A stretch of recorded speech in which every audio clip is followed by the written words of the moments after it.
All right, here's the 4.8. Meeting the Beretta for the first time.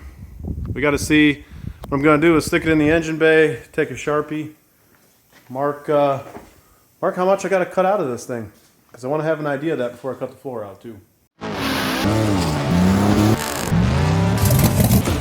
Loading the 4.8 up to go meet the Beretta.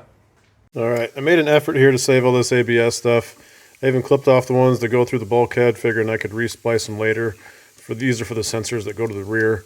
But this is not happening. Screw it. Bye. All right, here we are with the first mock-up, and I'm reasonably happy with it. I'm still thinking about offsetting the engine to the passenger side a little bit. That's probably a good idea. It'll give me a little bit more room for the steering shaft, but I'm pretty happy with this fit. I'll be able to keep my windshield wipers. The hood clearance looks like it will be fine, and that fits halfway decent. The water pump, originally I was going to mock it up with the water pump on there first, but I couldn't get past the edge here. That's kind of tight, but this actually has room to move back also. But the water pump will have to put on after, but and probably a pusher fan rather than a puller, or possibly when I take the AC condenser out, just move the radiator further forward, because I still would like to have a puller fan, but it doesn't fit too bad. Yeah, so with this water pump mocked up here, not a whole lot of room, but like I said, I can probably move this radiator forward when the AC condenser's out of there. And I think there's room for the engine to move back a little bit too once I start cutting my gigantic hole in the firewall, which actually isn't going to be quite as gigantic as I thought. I can save more of this than I thought I could. Alright, I took a measurement of the subframe that bolts in here. It's 3.5 inches. I'm 3 inches below that mounting point, which means I got about a 1/2 inch of clearance between the lowest part of the subframe and the lowest part of the engine. So I want to make sure the oil pan is not the lowest part of the body. So here I've got some crumpled up tin foil, and I'm going to see what my hood clearance is. Well, hood latches, that's a good sign. And it didn't crumple the tin foil at all. So that means I have a mile of hood clearance. I wondered a little bit about the alternator is just as high as the throttle body. I was wondering if that would be a problem. But if I got this much room here, I'm going to be plenty for the alternator, no problem. Okay, if you look closer, you can see my Sharpie marks where I'm going to have to cut. So I'm coming through here, going to cut down that way, and cut through here, over there. Now, it's offset to the passenger side for 2 reasons. One is to leave room for the torque arm on the driver's side. The pinion's already offset on the 488 to the passenger side, and that gives me more room for my steering shaft over here. So that little bit of offset is going to help me quite a bit. All this kind of upside down on your back work sucks, but this dash has got to come out so I can figure out how the firewall hole is going to be. There we go. That's the hole that I needed finally. This is the 3rd Beretta dash I've taken out, and none of them have fought this bad. I ended up bending the piss out of this thing because since this has the water leak, everything is all rusty in here, and the nut wouldn't come off. It pulled the stud out of the back of this. That's supposed to be all one piece, and it made it a nightmare getting that out, but we finally got it. Okay, here goes this 3.1 off to my buddy.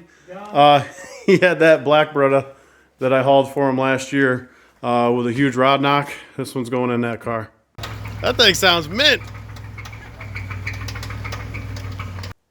Look at the difference here between a 52 and 92 millimeter throttle body. Okay, got more mock-up work done. And with that HVAC out of there, I can do the offset like I was talking about. So this is how it's going to sit. You can see it's off-center to the passenger side. I still got a decent amount of room to do plug wires, or plugs and stuff. Then I've got a bunch of room for the steering shaft to come through here.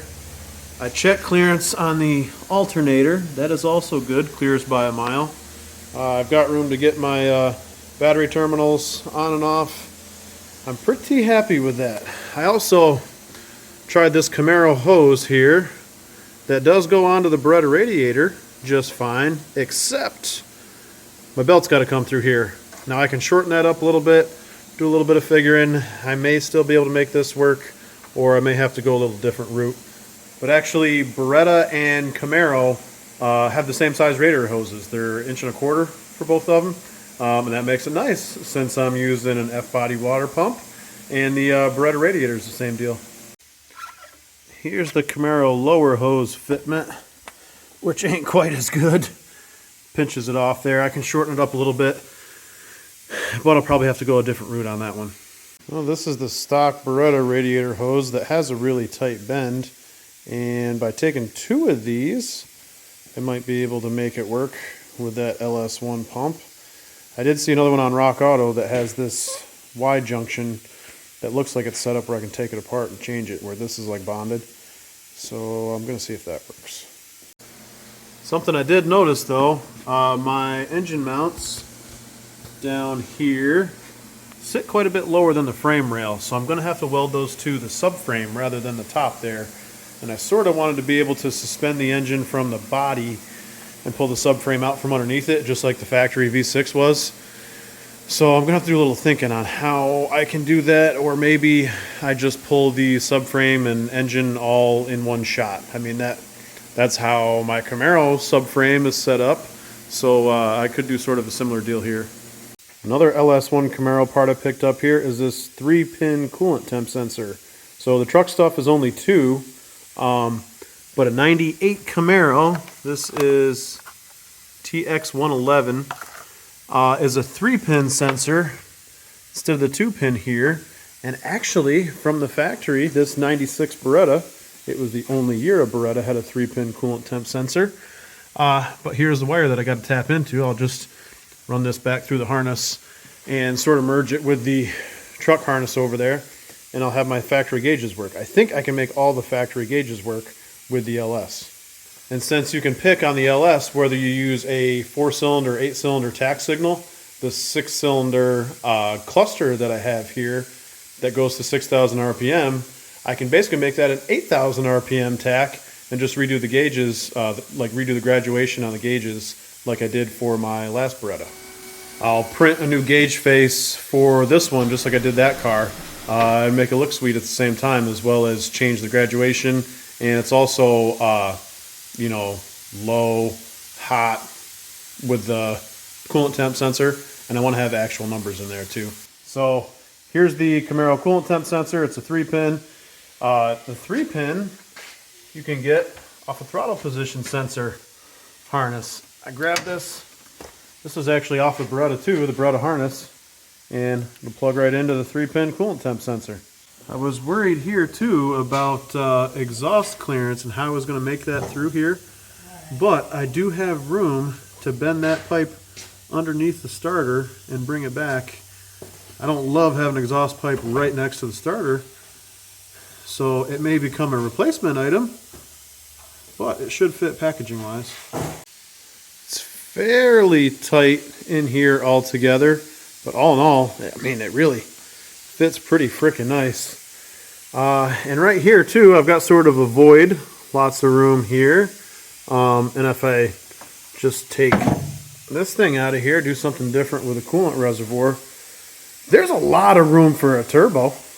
After all, 4.8s were made for boost, right? Yeah, that big old hole in there is going to get bigger. This is kind of the perfect name for this project.